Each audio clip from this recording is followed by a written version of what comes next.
Selamat pagi Bapak Ibu, saudara-saudari sekalian. Kita berjumpa kembali di dalam pelayanan ini belajar bersama Katekismus Heidelberg. Judul hari ini adalah tentang Trinitarian Structure of the Apostles' Creed. Dan ini minggu ini adalah menurut kalender gereja, ini adalah Sunday Trinitatis ya, ini minggu Trinitatis, jadi kita pas temanya juga membicarakan tentang Trinitarian Structure dari Apostles' Creed yang dikutip oleh Katekismus Heidelberg. Sebelum kita melanjutkan pembahasan ini, mari kita masuk di dalam doa. Tuhan, kami bersyukur Engkau memberikan kepada kami istirahat, dan sekali lagi pada hari ini Engkau boleh membangunkan kami, memberikan kepada kami nafas hidup, bukan hanya untuk beraktivitas, tapi juga untuk beribadah kepada Tuhan, menikmati Engkau secara khusus di hari yang sudah dikuduskan ini. Kami mohon supaya Engkau memberikan kepada kami perhentian yang sejati di dalam Engkau. Kami berdoa supaya hari ini menjadi hari yang meaningful bagi kami, yang menyenangkan Tuhan. Dan kami berdoa supaya Engkau memberkati seluruh kebaktian, seluruh ibadah yang dilakukan pada hari ini. Sungguh-sungguh memulihkan keadaan kami, mentransformasi kami menjadi orang-orang yang semakin menyerupai Kristus. Juga di pagi hari ini ketika kami ingin memulai dengan perenungan tentang Engkau sendiri, tentang Tritunggal, kami berdoa supaya Engkau yang boleh menyelidiki hati dan pikiran kami, Engkau yang hadir bersama dengan kami, sehingga pikiran kami ini tidak menjadi liar, tapi kami boleh senantiasa kembali kepada firman Tuhan, penyataan wahyu yang Engkau sudah berikan kepada kami. Terima kasih Tuhan, Engkau memberkati baik hamba-Mu, maupun juga setiap yang mendengarkan materi yang sudah dipersiapkan. Kami menyerahkan untuk berjalannya teknis juga di dalam tangan Tuhan. Untuk tim Aufi, Engkau memberikan kecekatan, dan Tuhan memberkati kami semua. Demi Yesus Kristus kami berdoa. Amin.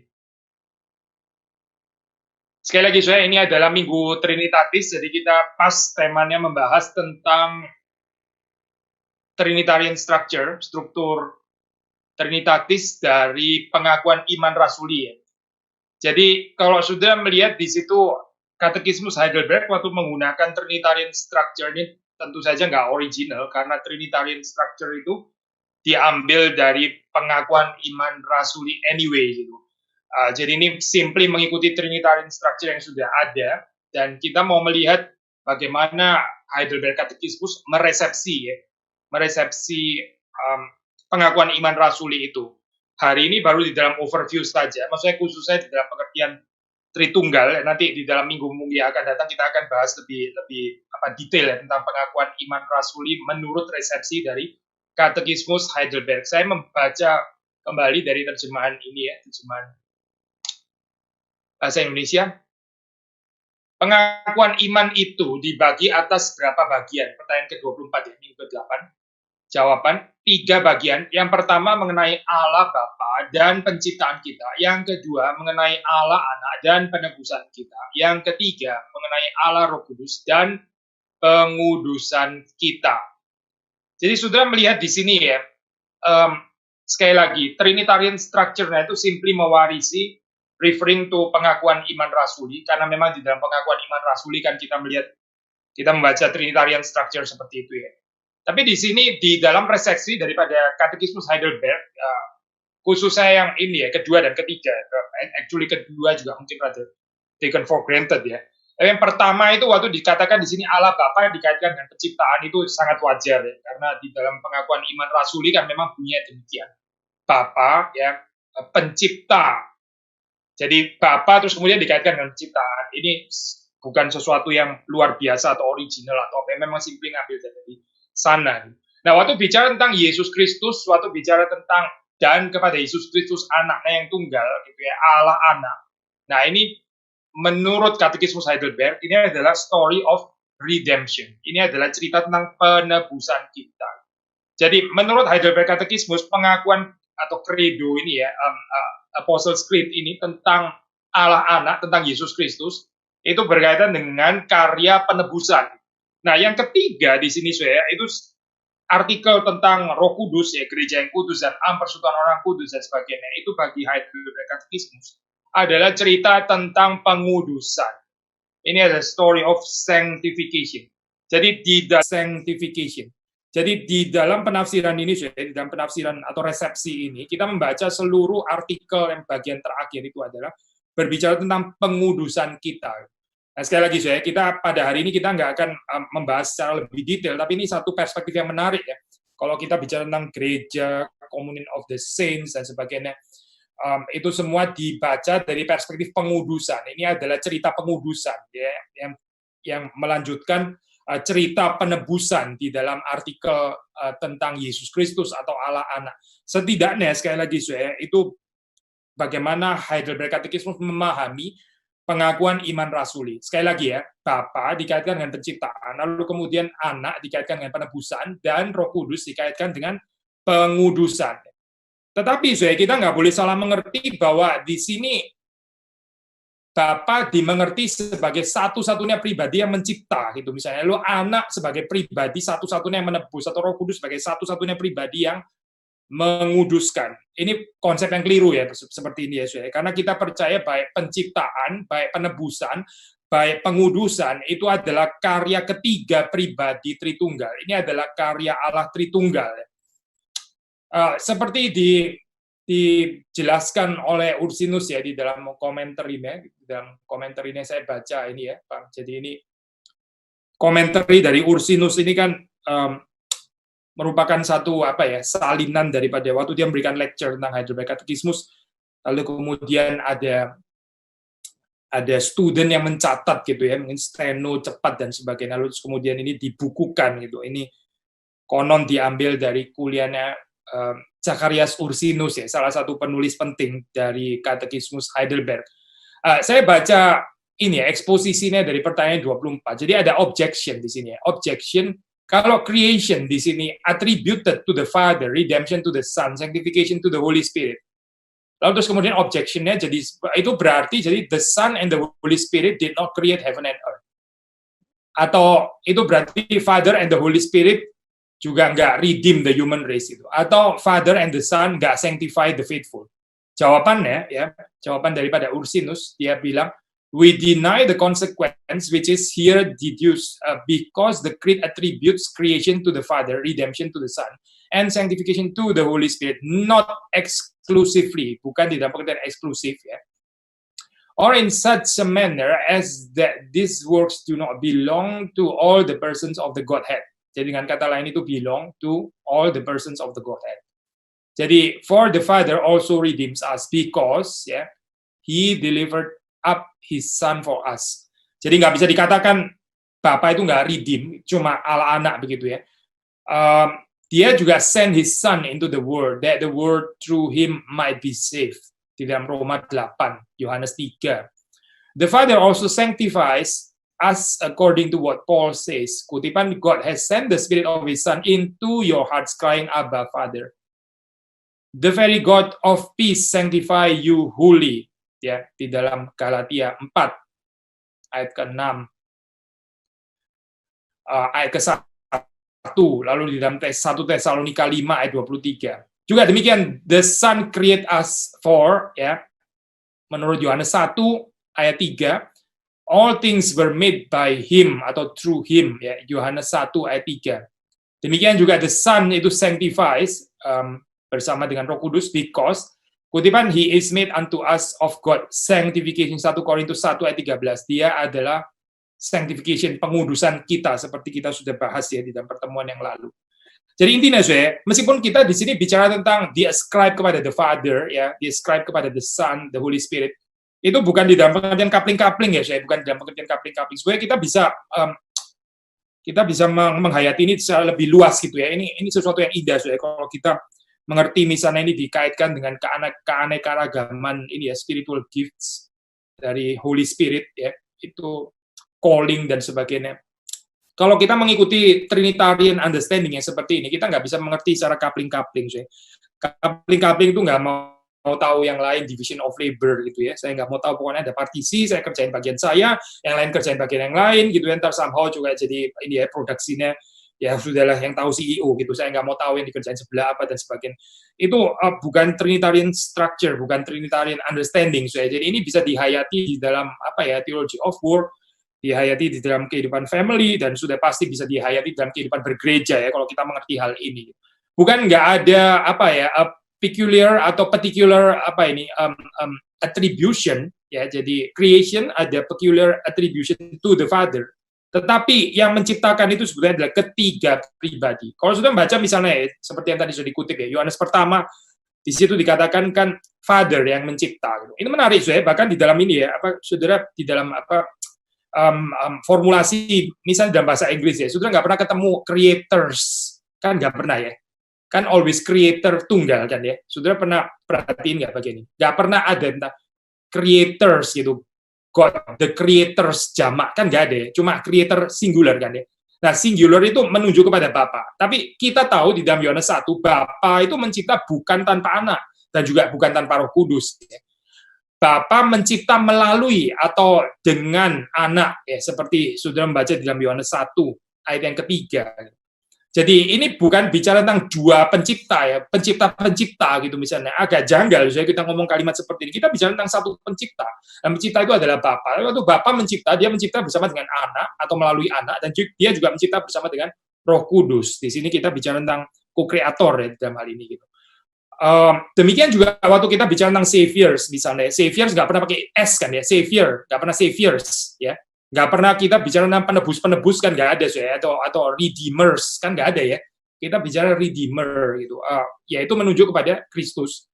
Tapi karya penebusan itu bukan tanpa Bapa dan bukan tanpa Roh Kudus. Demikian juga waktu kita bicara tentang Roh Kudus ya, adalah yang menguduskan ya, sama di situ. Bukan tanpa Bapa dan bukan tanpa Anak.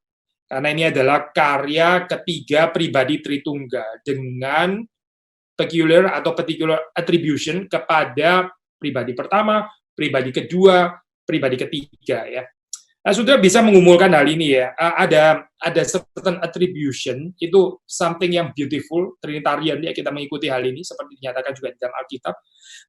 Tapi juga bukan berarti terus kemudian terjadi apa ini ya, konsep individualis yang nggak mau tahu dengan yang lain ya. Seperti kita sudah berkali-kali menekankan saya di dalam seminar Tritunggal, ada perbedaan saya konsep individu dan konsep pribadi gitu. Sayang ya kalau kita mengerti konsep pribadi Tritunggal itu jadi mengertinya seperti individu gitu. Individu itu bukan pribadi, pribadi juga bukan individu.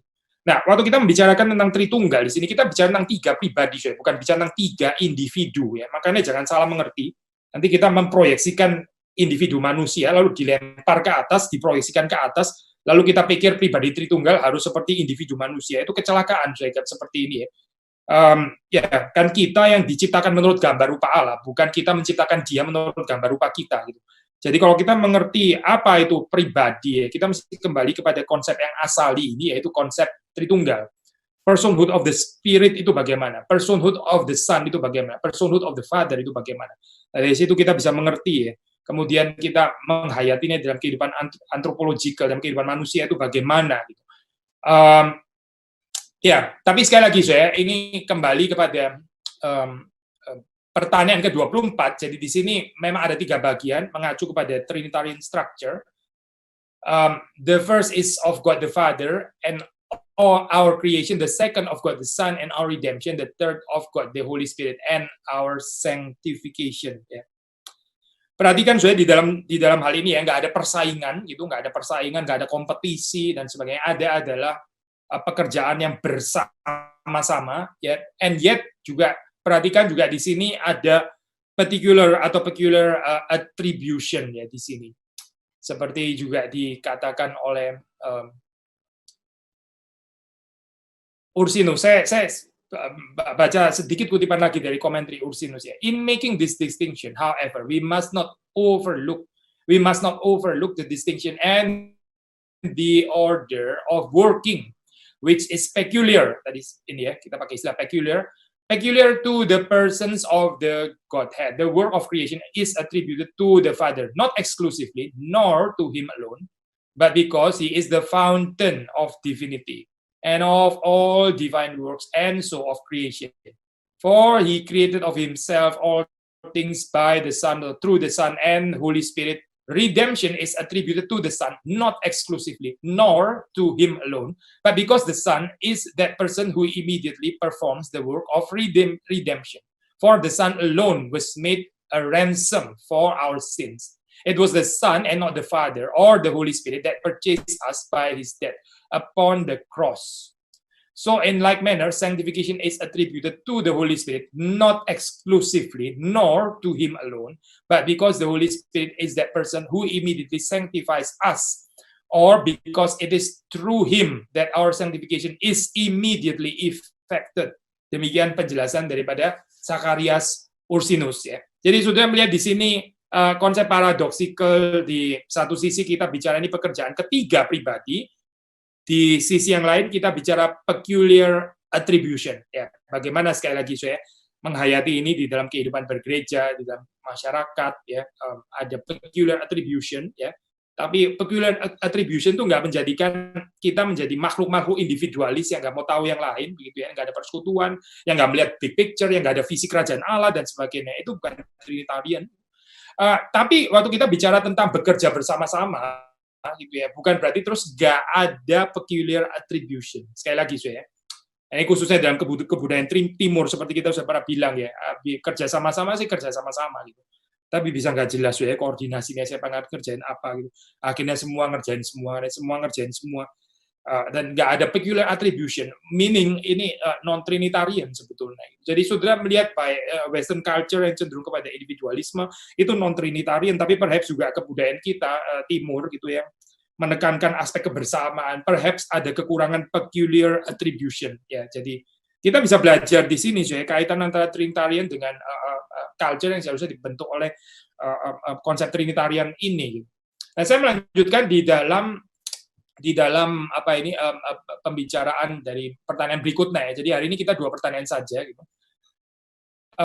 Pertanyaan 25, mengingat bahwa hanya ada satu, nah ini saya menarik saya di dalam terjemahan bahasa Indonesia dari reform.sabda.org, terjemahannya pakai istilah zat ya, zat ilahi.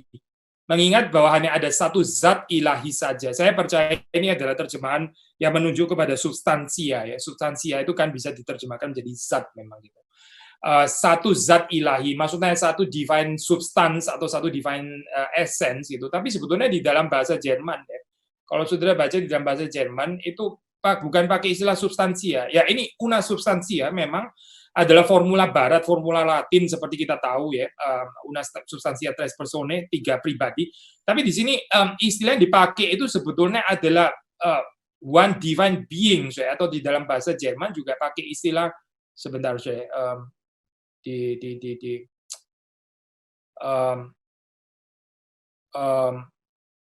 ini divine nur ein einig göttlich Wesen ist ya, einig göttlich Wesen. Jadi pakai istilah Wesen ya. Atau dalam terjemahan bahasa Inggris itu one divine being ya, einig göttlich Wesen ya. Jadi pakai istilah Wesen diterjemahkan being itu sangat tepat ya. Lebih baik diterjemahkan keberadaan gitu daripada satu zat ilahi. Ini sudah satu penafsiran ya, saya terjemahan ini. Penafsiran yang sangat ini ya, sangat-sangat Latin gitu. Ini terjemahan sangat Latin gitu, satu zat ilahi. Nggak salah sih saya mengatakan kalimat ini, terutama kalau kita mempelajari Tritunggal dari perspektif ini ya, teologi Barat gitu, teologi Latin maksud saya.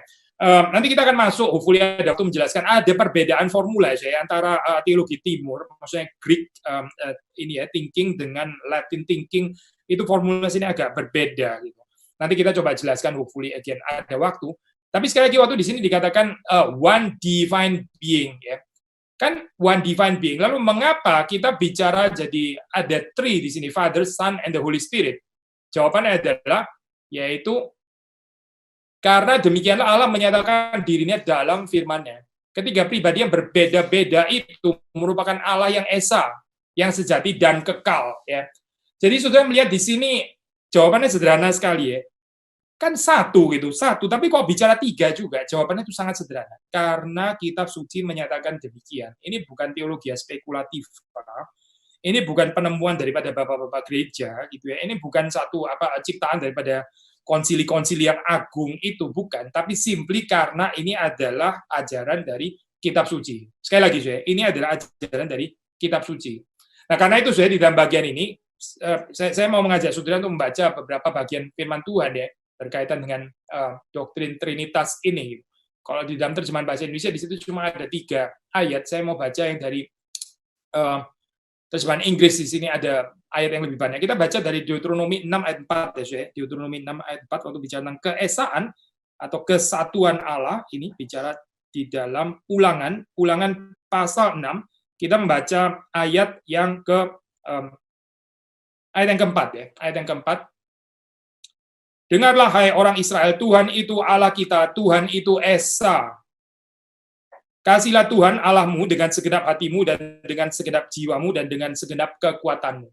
Perhatikan saudara, di sini ya, keesaan atau kesatuan Allah itu bukan dimengerti di dalam pengertian bahwa dia nggak boleh tiga pribadinya gitu, tapi di dalam pengertian dia itu adalah satu-satunya ya, Allah yang Esa, Allah yang satu-satunya, dan karena itu dia layak untuk mendapatkan pengabdian cinta kasih kita secara eksklusif. Itu maksudnya saya. Sekali lagi ya saya, kita kalau mengakui Allah yang gini, menurut bahasa, menurut pemahaman, menurut teologi dari ini Deuteronomi ya, Allah yang Esa itu berarti dia itu seharusnya menjadi satu-satunya objek cinta kasih kita yang tertinggi. Karena itu kita membaca di sini kan ya, kasihlah Tuhan Allahmu dengan segenap hatimu, dengan segenap jiwamu, dengan segenap kekuatan. Maksudnya apa sih? Ini against idolatry gitu. Kalau kita nggak mengerti poin ini ya, kita cuma bicara Allah itu satu, tapi hidup dikuasai oleh banyak idols. Yang apa sudah teologi kayak begini, teologi apa? Gitu. Sekali lagi ya, kita insist Allah itu satu, tapi di dalam kehidupannya banyak sekali idols. Itu bukan yang dibicarakan di dalam Deuteronomi pasal yang ke-6. Kesatuan Allah itu langsung ada konsekuensinya, langsung ada implikasinya, langsung ada integrasinya, ada koherensinya, yaitu apa sih? Dengan sikap beribadah ya, yang mengasihi Tuhan dengan segenap hati, segenap jiwa, dan segenap kekuatan. Apa gunanya sih kita percaya Allah itu satu tapi kita nggak mengasihi dia gitu, tapi kita membagi cinta kasih kita, hati kita itu divided ya, banyak cabang mengasihi ini itu, dan Tuhan cuma dapat separuh lah, Tuhan cuma dapat seperempat dan sebagainya gitu. Tuhan itu bersaing dengan berhala-berhala yang lain di dalam kehidupan kita. Itu bukan kepercayaan kepada Allah yang satu kalau begitu gitu. Karena menurut Deuteronomi 6 ya, ini dikatakan dengarlah hai orang Israel, Tuhan itu Allah kita, Tuhan itu Esa. Lalu apa? Kasihlah Tuhan Allahmu dengan segenap hatimu dan seterusnya. Jadi saudara perhatikan ya, waktu kita menghayati kesatuan atau keesaan Allah itu langsung disusul dengan sikap beribadah, langsung disusul dengan sikap mengasihi Tuhan dengan segenap ini ya, segenap hati, segenap jiwa, segenap kekuatan ya, di dalam pertolongan, di dalam anugerah Tuhan. Otherwise, sekali lagi saya kepercayaan tentang monoteis ini menjadi satu kepercayaan yang ya nggak ada spiritualitasnya, gitu. Cuma ngawang-ngawang di atas ya, karena nggak mengasihi Allah. 1 Korintus 8 ya, 1 Korintus 8. Kita membaca 1 Korintus pasal yang ke-8. Kita membaca ayat yang ke-4 ya, dan ayat ke-6. Tentang hal makan daging persembahan berhala, ini memang konteksnya ya. Kita tahu tidak ada berhala di dunia dan tidak ada Allah lain daripada Allah yang Esa.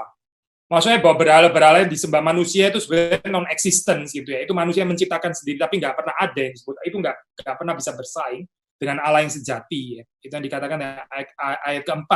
Lalu kemudian ayat ke-6, namun bagi kita hanya ada satu Allah saja, yaitu Bapa, yang daripadanya berasal segala sesuatu dan yang untuk dia kita hidup, dan satu Tuhan saja, yaitu Yesus Kristus yang olehnya segala sesuatu telah dijadikan dan yang karena dia kita hidup. Nah ini saya katakan tadi ya, itu formula daripada ini saya teologi timur ya. Saya kalau membaca itu sangat dipengaruhi daripada 1 Korintus 8 ayat 6.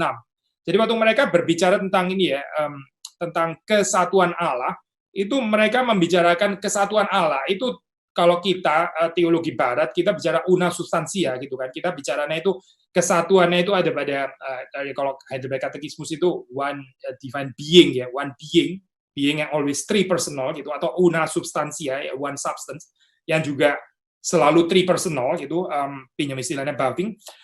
Tapi kalau kita membaca di dalam 1 Korintus 8 ayat 6, nah ini formula yang dipakai oleh teologi timur ya, ini di dalam pembicaraan ecumenical dialog, di situ meletakkan kesatuan Allah itu pada Bapa. Jadi satu Allah, yaitu Bapa. Bapa itu Allah dan dia itu satu ya. Dari Bapa itu ada eternal generation ya. Terus kemudian the Son diperanakan di dalam kekekalan ya, karena diperanakan dari Bapa ya. Maka the Son itu konsubstansial dengan Bapa ya. Konsubstansial. Lalu demikian juga the Spirit itu proceeds ya dari Bapa ya. Maka demikian juga the Spirit itu konsubstansial dengan Bapa dan juga dengan Anak tentunya ya. Maka sudah kita melihat di sini formula daripada 1 Korintus 8 ini yang dipakai di dalam Konsili Nikea ya. Misalnya kalau sudah membaca Konsili Nikea itu sangat mengambil daripada formula dari 1 Korintus 8. Hanya ada satu Allah saja yaitu Bapa ya.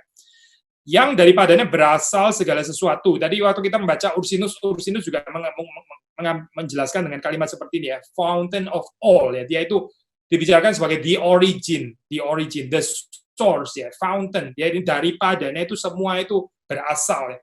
Termasuk bahkan waktu kita membicarakan God's opera ad intra ya, ini waktu kita bicara intra Tritunggal ya, itu anak pun juga dari Bapa kan ya, karena dia lahir dari Bapa, diperanakan dari Bapa. Di dalam pengertian ini di dalam teologi timur waktu membicarakan tentang kesatuan Allah itu ditempatkan kepada Bapa ya. Ini tentu saja bukan mengatakan bahwa Yesus itu bukan konsubstansial, bukan itu loh, saudara salah mengerti gitu, salah membaca teologi timur gitu, karena di dalam konsili-konsili kan jelas ya dikatakan bahwa Yesus itu konsubstansial dengan Bapa gitu. Tapi supaya kita tahu dan nggak perlu masuk kepada polemik yang nggak ada gunanya gitu, polemik yang nggak ada gunanya karena kita nggak paham dengan vocabulary-nya tradisi teologi yang lain gitu, maka sudah membaca di sini ya 1 Korintus 8 ayat 6 ini kan jelas ya. Bagi kita hanya ada satu Allah saja yaitu Bapa ya. Kesatuannya itu ada pada Bapa. Lalu terus kemudian anak itu diperanakan dari Bapa dan Roh Kudus juga keluar dari Bapa ya. Tapi bagi kita sudah di dalam teologi, formulasi teologi Barat ya, kenapa kita nggak pakai ini ya? Apalagi Nikea sudah menggunakan ini. Kok kita seperti kayak menciptakan rumusan sendiri yang keluar daripada Nikea? Bukan, karena di dalam konteks teologi Barat, teologi Latin itu ada pergumulan sendiri ya.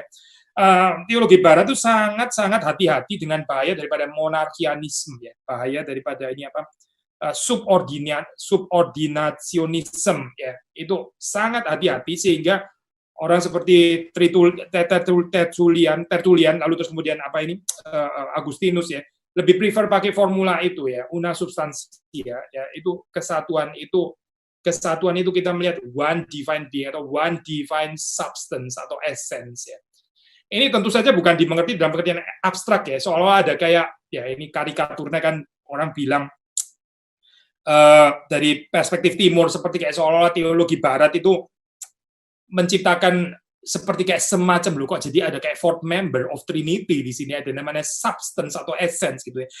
Itu pasti salah mengerti ya, bukan di dalam pengertian itu ya, karena divine substance itu kan nggak pernah berdiri sendiri tanpa tiga pribadi itu. Sekali lagi ya, one single satu divine substance itu kan nggak pernah tanpa tiga pribadi. Jadi ini bukan ada tiga pribadi, terus ada lagi yang disebut divine substance. Itu salah mengerti teologi Barat jadi dalam hal ini.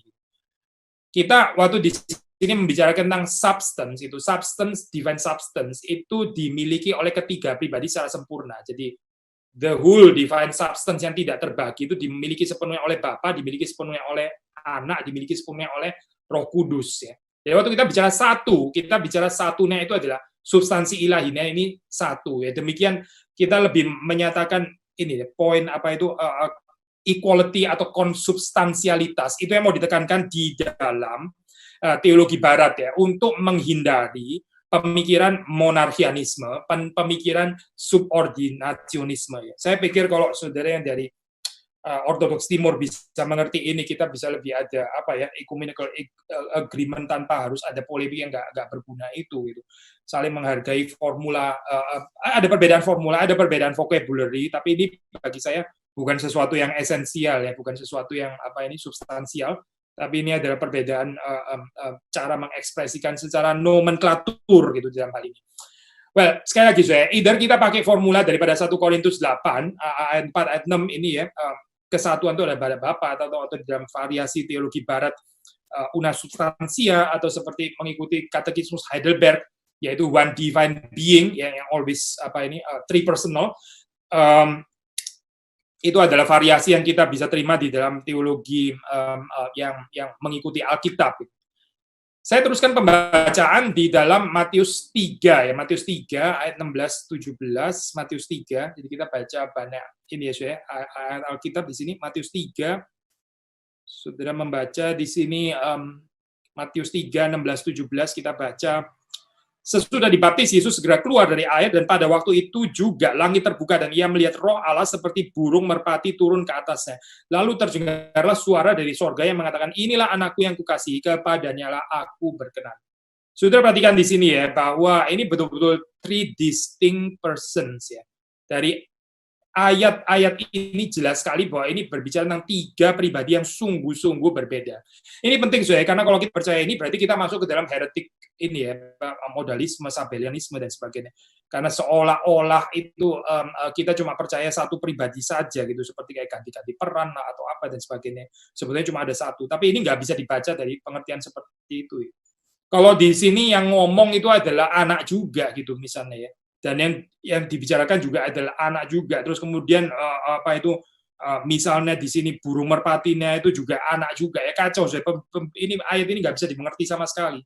Ayat ini cuma bisa dimengerti meaningfully kalau kita percaya bahwa yang berbicara di sini ya, yang berbicara Bapa itu bukan anak yang sedang disapa, dan juga bukan Roh Allah yang di dalam seperti burung merpati itu. Jadi ini Roh Allah yang seperti burung merpati, lalu kemudian sang anak yang dikasihi, yang diperkenan, lalu Bapa yang berbicara dari sorga. Itu ada tiga pribadi yang sungguh-sungguh berbeda atau berlainan ya, berlainan berbeda. Waktu kita bicara banyak itu berarti berbeda ya, berbeda itu berarti banyak itu berarti pribadinya memang banyak, pribadinya itu berbeda ya. Tapi waktu kita bicara tentang substansi ilahi itu satu dan itu sama ya. Sekali lagi ya, saudara mesti belajar berpikir dengan ketat seperti ini ya. Kalau kita bilang banyak itu berbeda, berbeda itu banyak, itu satu paket. Kalau kita bicara sama, itu berarti kita bicara satu ya. Gak relevan kita bicara sama tapi ternyata banyak, itu omong kosong. Logika kayak begini sangat gak bersih.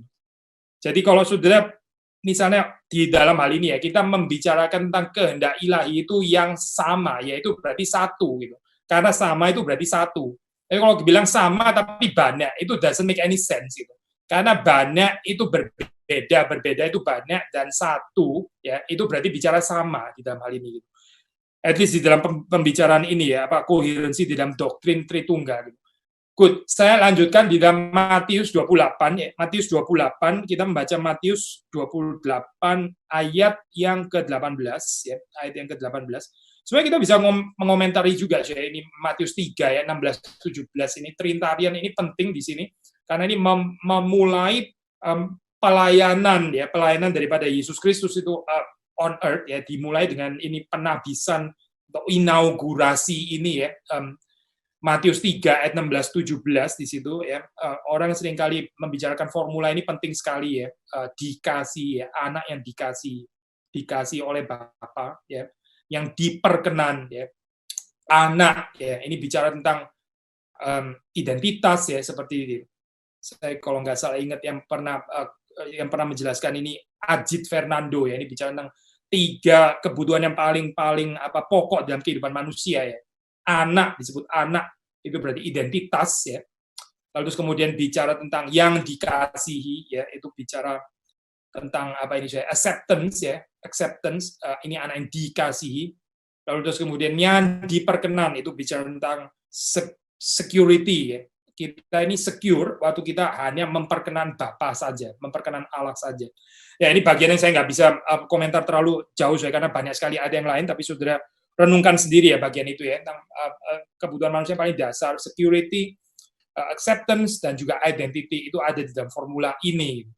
Nah sekarang kita baca Matius 28 ya, Matius 28 ayat 18 dan ke-19. Yesus mendekati mereka dan berkata, kepadaku telah diberikan segala kuasa di sorga dan di bumi, karena itu pergilah, jadikanlah semua bangsa muridku dan baptislah mereka dalam nama Bapa dan Anak dan Roh Kudus. Dan ajarlah mereka melakukan segala sesuatu yang telah kuperintahkan kepadamu. Dan ketahuilah, aku menyertai kamu senantiasa sampai kepada akhir zaman. Saudara perhatikan ya di sini ya, baptisan, formula baptisan itu dibaptis di dalam nama Tritunggal, yaitu Bapa, Anak, dan Roh Kudus. Dan bahwa ini adalah tiga pribadi yang sungguh-sungguh berbeda. Saudara, Bapa itu bukan anak, dan anak bukan Roh Kudus, dan Roh Kudus bukan anak dan juga bukan Bapa. Jangan misalnya bilang Bapa, Anak, dan Roh Kudus, dan ketiganya itu adalah Yesus Kristus, misalnya gitu ya. Itu kacau, saya formulasi seperti itu kacau gitu, karena ini menyangkali ketigaan daripada pribadi Tritunggal. Sekali lagi ya, saya Bapa, Anak, dan Roh Kudus. Seperti saudara membaca tadi di dalam Matius 3, itu kan jelas ya, bukan pribadi yang sama kan. Ini bukan satu pribadi kan. Coba saudara baca lagi Matius 3. Kalau kita bicara ini semua adalah Yesus Kristus, kalau tiga pribadi ini ternyata adalah satu saja, yaitu Yesus Kristus. Maksudnya bagaimana dia mendengar suara dari atas itu, dia mendengar dirinya sendiri, atau that doesn't make any sense kan ya.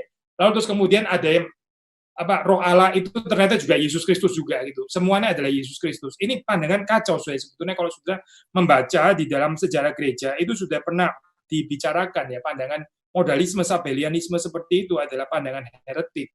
Jadi nggak usah coba-coba lagi pandangan yang sudah pernah dianggap ini ya, keliru, salah, sesat dan sebagainya. Lebih baik kita dengan rendah hati belajar daripada bapak-bapak gereja itu konsili ya, supaya kita nggak mengulangi kesalahan yang sama. Nah demikian waktu kita melihat di sini formula baptisannya itu kan Bapa, Anak, dan Roh Kudus ya. Ini penting ini penting ya, tiga pribadi yang berbeda. Roh Kudus itu membawa kepada Anak, nah Anak membawa kepada Bapa. Nah di sini kalau sudah membaca di sini baptisan itu dikaitkan juga dengan pemuridan. Saya pinjam dari perspektif Yohanes ya, yang bisa mengingatkan kita, bisa membawa kita kepada pengajaran perkataan ya, itu perintah daripada Yesus Kristus itu adalah Roh Kudus ya. Roh Kudus lah yang membawa kita untuk bisa mengenal perintah Yesus Kristus, perkataan Kristus. Di sini kan waktu bicara tentang pemuridan, tentang pengajaran dalam ayat ke-20 kan bicara tentang ajarlah mereka melakukan segala sesuatu yang telah kuperintahkan kepadamu ya. Segala sesuatu yang telah kuperintahkan kepadamu. Jadi Roh Kudus membawa kepada Kristus ya, apa yang diperintahkan kepada Kristus dan semua. Ayat ini saya agak sedikit sadly kalau kita cuma mengerti ayat ini dalam pengertian penginjilan di dalam pengertian yang sempit ya. Padahal ayat ini lebih bicara tentang pemuridan kalau saudara baca. Ya, ini kan bicara tentang amanat agung kan ya. Amanat agung kan seperti saudara tahu di dalam kalangan Injil ini saya melakukan self criticism di sini ya. Autokritik. Menurut saya ini penting saya. Kalau kita mengerti ayat ini ya, cuma dikaitkan dengan penginjilan dalam pengertian menantang orang untuk percaya kepada Yesus Kristus, itu bukan ayat ini loh, saya bukan gitu. Ayat ini bicara tentang ajarlah mereka melakukan segala sesuatu yang telah kuperintahkan kepadamu. Segala sesuatu yang diperintahkan Yesus. Segala sesuatu itu yaitu segala sesuatu, segala sesuatu ya. Saudara mesti mengkhotbahkan ini, keseluruhan, the whole counsel of God ya. Segala sesuatu. Injil sudah pasti, dan bukan cuma satu Injil, tapi 4 Injil. Bahkan tulisan-tulisan Paulus, tulisan-tulisan para rasul, itu juga menuju kepada Kristus kan. Mereka juga mengajarkan kristologi kan ya. Berarti mesti diajarkan juga. Dan kitab nabi-nabi, Taurat ya, wisdom literatur dan sebagainya, itu juga harus dikhotbahkan. Karena apa? Karena itu juga menunjuk kepada Kristus. Segala sesuatu yang telah kuperintahkan kepadamu. Orang yang mereduksi ini ya, terus kemudian menjadi satu pemahaman ya, saya sudah pernah tantang orang percaya pada Yesus Kristus supaya saya terserahkan dia kepada Tuhan. Dia belum melakukan ayat ini, belum. Kita cuma melakukan satu rantai kecil saja sebetulnya gitu. Saudara perhatikan ya di sini ya, ayat ke-19 saya baca lagi ya. Jadi karena semua bangsa muridku, berarti ini bicara pemuridan kan. Pemuridan itu, saudara pikir 2 kalimat selesai gitu.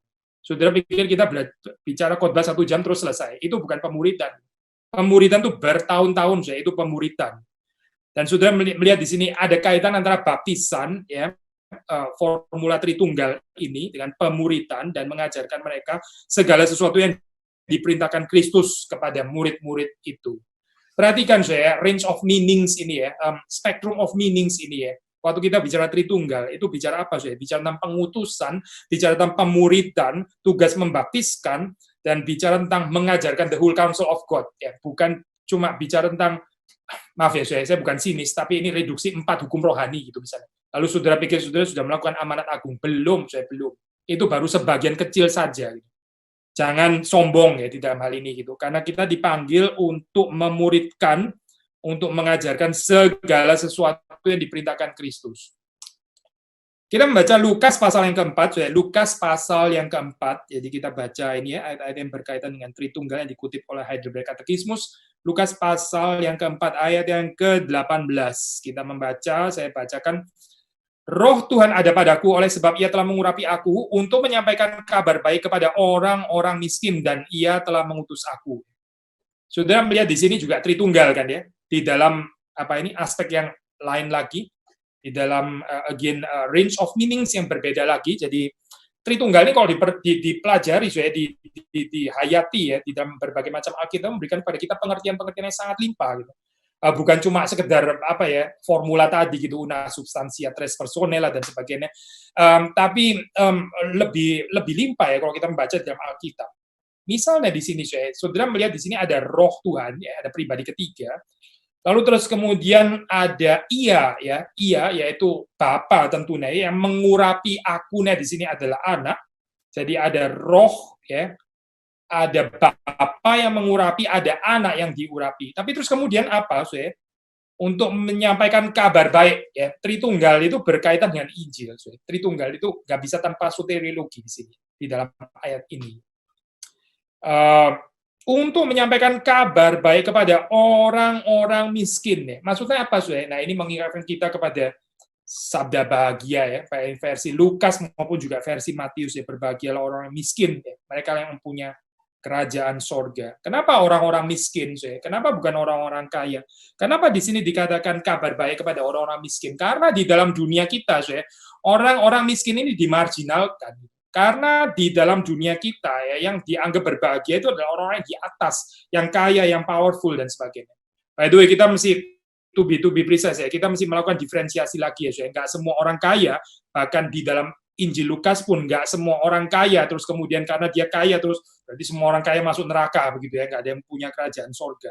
Karena kalau sudah melihat misalnya dalam cerita Sakius itu orang kaya tapi dia memiliki kerajaan sorga. Ya, tapi orang kaya dan Lazarus ya, itu Lazarusnya kerajaan sorga, orang kayanya neraka. Lalu pemuda yang kaya yaitu binasa ya. Itu di dalam Lukas itu ada persoalan jadi dalam jemaat ya. Jadi orang-orang kaya seperti yang menghina orang-orang miskin dan sebagainya. Sudah melihat di sini di dalam pengertian Trinitarian ya, ada certain aspek daripada ini ya, pembebasan, deliverance, liberation dan sebagainya. Bicara tentang orang-orang miskin. Ini bicara Injil yang sejati itu harus ada social justice. Nah, sekarang kita ini ya bergumul dengan apa ini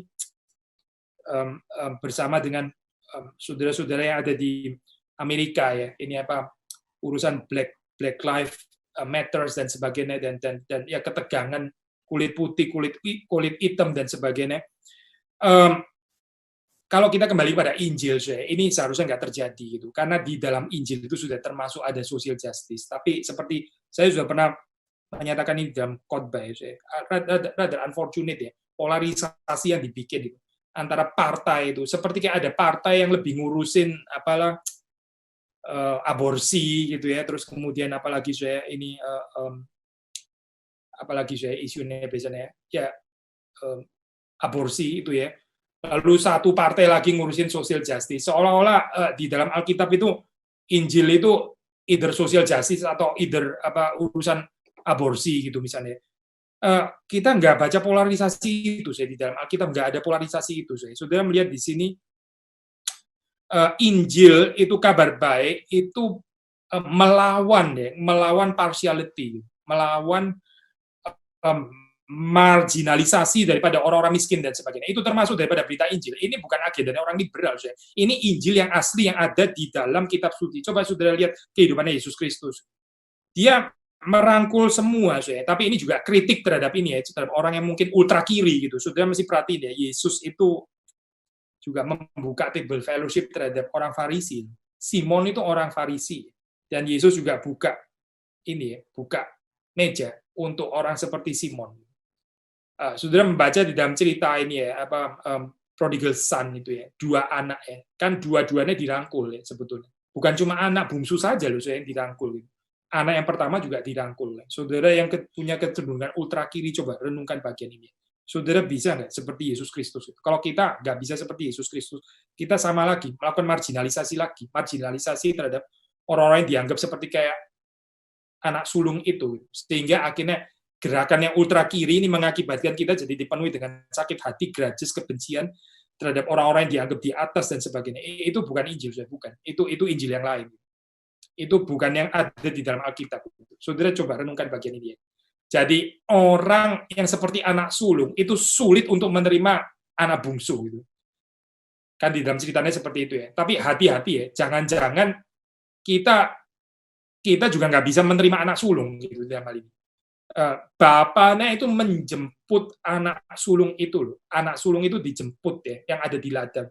Dia ajak untuk masuk ke dalam. Itu berarti dari sisi Tuhan, dia juga mau ada table fellowship ya. Ini bicara tentang komunian ya, diajak pesta ya. Untuk menjadi one body of Christ. Ya, sekali lagi kita mesti mengumuli hal ini dengan tepat ya, sehingga nggak jatuh kepada ekstrem kanan ya, yang nggak peduli dengan social justice, yang nggak peduli dengan orang-orang yang kecil, yang miskin dan sebagainya. Ini persoalan seperti ini ya. Tapi kita juga nggak jatuh kepada gerakan ultra kiri yang terus kemudian selalu seperti kayak selalu benci dengan orang-orang yang berhasil, yang sukses dan sebagainya. Selalu persoalan ada pada orang-orang yang kaya dan sebagainya.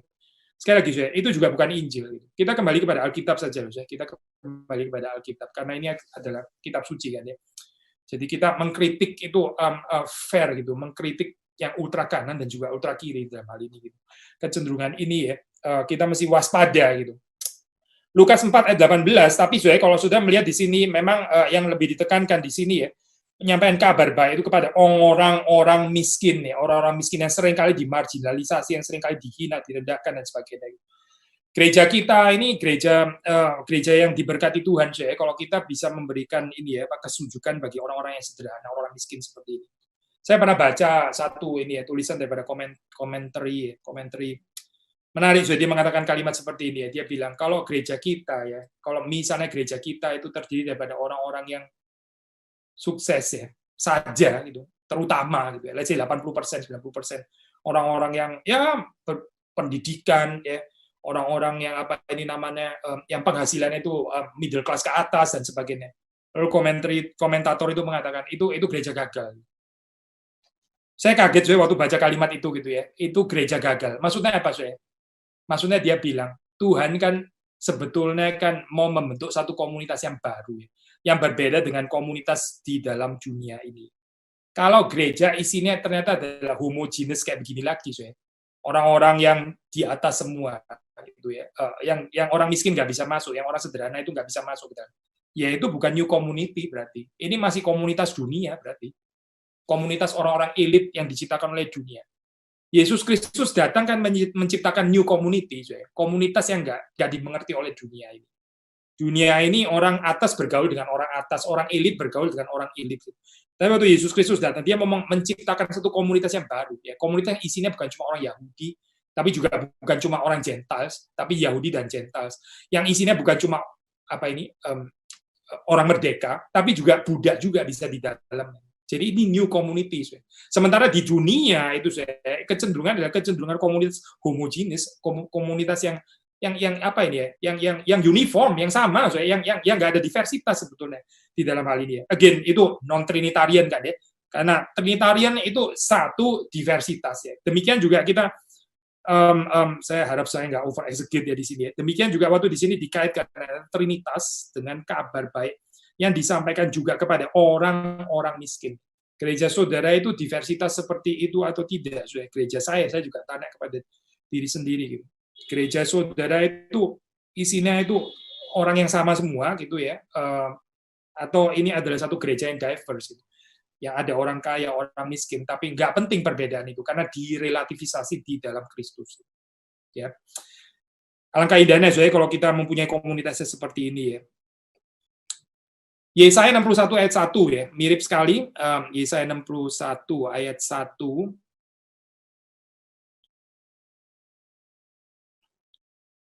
Roh Tuhan Allah ada padaku oleh karena Tuhan telah mengurapi aku ya, seperti yang di Lukas 4 tadi ya. Ia telah mengutus aku untuk menyampaikan kabar baik kepada orang-orang sengsara. Tadi miskin di sini orang-orang sengsara, ya. Ini bahasa yang dipakai oleh Heidelberg Katekismus, ya. Kesengsaraan, human misery, untuk orang-orang sengsara lah penghiburan itu relevan. Ya, saya sudah pernah bahas, ya. Kalau kita merasa kita nggak sengsara, kalau kita merasa kita nggak apa-apa, kalau kita merasa nggak apa-apa, ini double meaning, ya. Tidak apa-apa dalam pengertian miskin, tapi juga nggak apa-apa dalam pengertian nggak kenapa-kenapa gitu, ya. Kalau kita merasa kita ini nggak miserable, ya sudah, berarti penghiburan bukan untuk kita. Tapi di sini Injil itu justru disampaikan kepada orang-orang yang sengsara. Ya, Ia telah mengutus aku untuk menyampaikan kabar baik kepada orang-orang sengsara dan merawat orang-orang yang remuk hati, broken hearted, untuk memberitakan pembebasan kepada orang-orang tawanan dan kepada orang-orang yang terkurung kelepasan dari penjara. Saudara dan saya, kita ini terkurung nggak? Kita ini tawanan nggak? Atau kita bilang kita merdeka? Kalau kita bilang kita merdeka, ya sudah, berarti kebenaran dari Yesus bukan untuk saudara dan saya.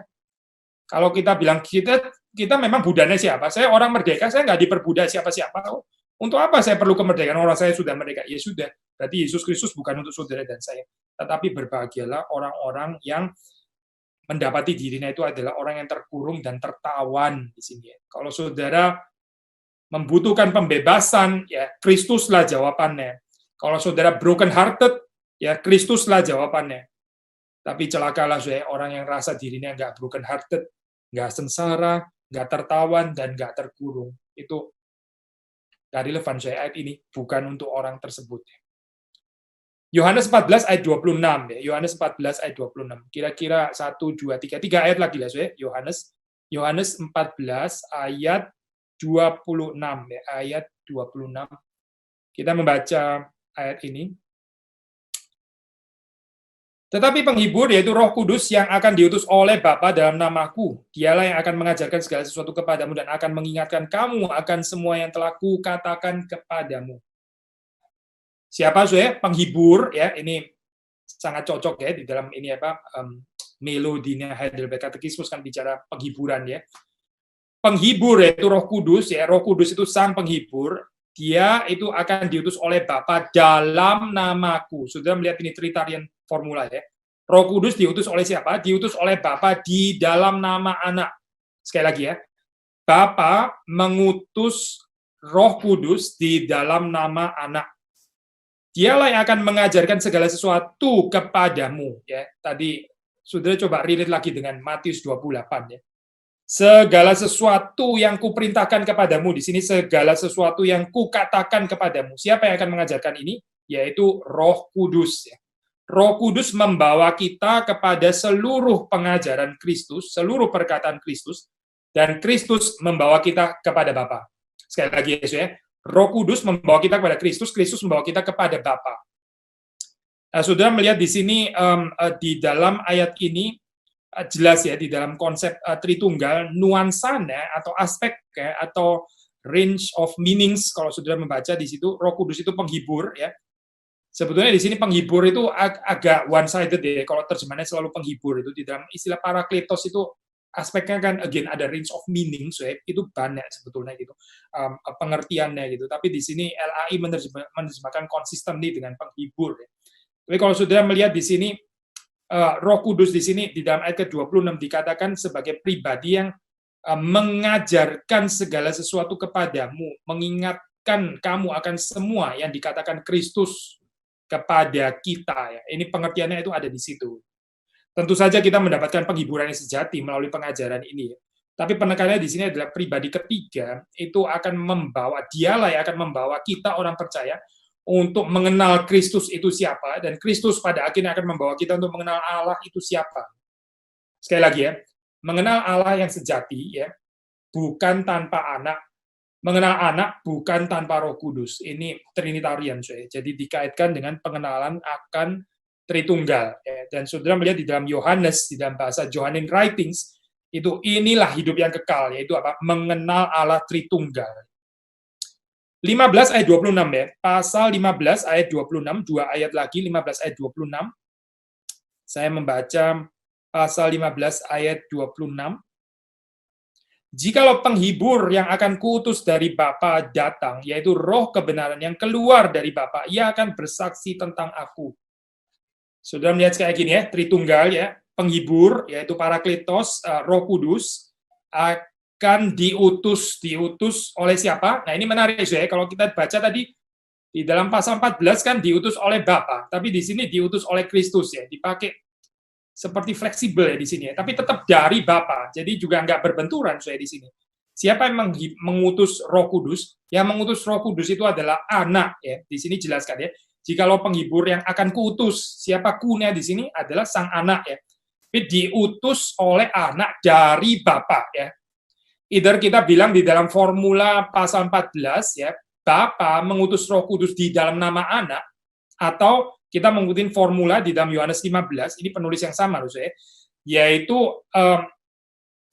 Anak mengutus Roh Kudus ya dari Bapa. Sekali lagi saya, Anak mengutus Roh Kudus dari Bapa. Ini istilah yang dipakai di dalam ayat 26 ya. Jikalau penghibur yang akan kuutus dari Bapa datang, yaitu Roh kebenaran ya. Roh kebenaran yang keluar dari Bapa, Ia akan bersaksi tentang aku. Sangat mirip ya saya di sini ya. Cuma range of meaning saya di sini, aspek yang merupakan tambahan di dalam Yohanes 15. Kalau tadi bicara tentang knowledge of God, true knowledge of God, di sini bicara tentang kesaksian ya, kesaksian. Tritunggal itu mendorong kita untuk masuk ke dalam kehidupan yang bersaksi. Sekali lagi saya, Roh Kudus itu diutus oleh Kristus ya, diutus oleh Sang Anak dan diutus dari Bapa. Dia adalah Roh kebenaran yang keluar dari Bapa. Nah, ia akan bersaksi tentang aku. Lalu 27 sudah perhatikan. Tetapi kamu juga harus bersaksi karena kamu dari semula bersama-sama dengan aku. Ya.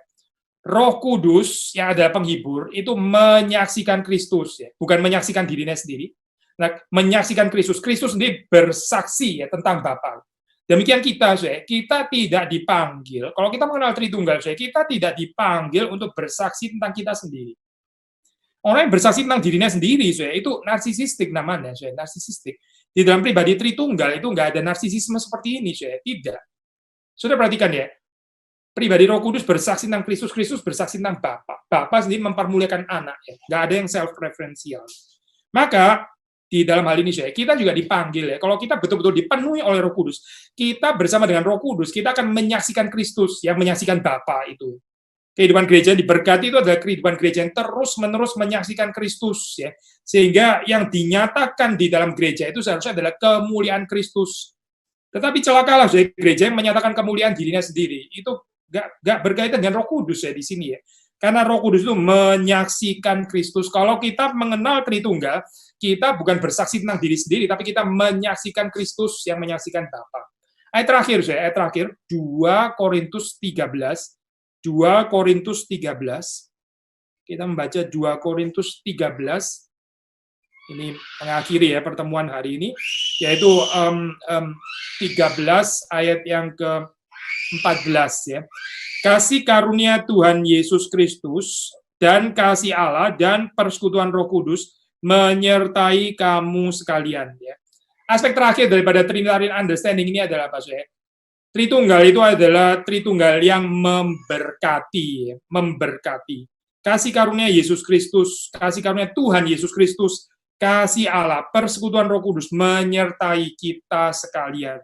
Kalau kita mengenal Tritunggal, kita berjalan di dalam berkat Trinitarian ya. Kiranya ini menguatkan kita, kiranya ini memberanikan kita, kiranya ini mengutus kita untuk terus-menerus menjadi saksinya. Tuhan memberkati kita sekalian. Mari kita masuk dalam doa. Tuhan, kami bersyukur untuk berkat Tuhan yang kami bisa pelajari daripada firman Tuhan, bahwa pengenalan akan Allah Tritunggal itu bukanlah satu pengenalan yang kosong, bukan satu pengenalan yang abstrak, bukan satu pengenalan yang dingin, tapi yang mendorong kami untuk berjalan di dalam dinamika yang ada pada Tuhan. Ampunilah segala kesalahan kami, Tuhan, ketika kami kurang menghayati ini, ketika kami kurang mengenal Engkau, dan berkati dalam perjalanan kehidupan kami ini, kami boleh berjalan di dalam kuasa-Mu. Dan sekali lagi di dalam minggu Trinitatis ini, kami mohon supaya kehidupan kami hari demi hari boleh semakin refleksikan kehidupan-Mu sendiri, karena kami semua ini diciptakan menurut gambar rupa-Mu. Terima kasih Tuhan, terpujilah Engkau, dan kami berharap sepanjang hari ini kami mendapat perhentian di dalam Engkau. Demi Yesus Kristus kami berdoa, kami bersyukur. Amin.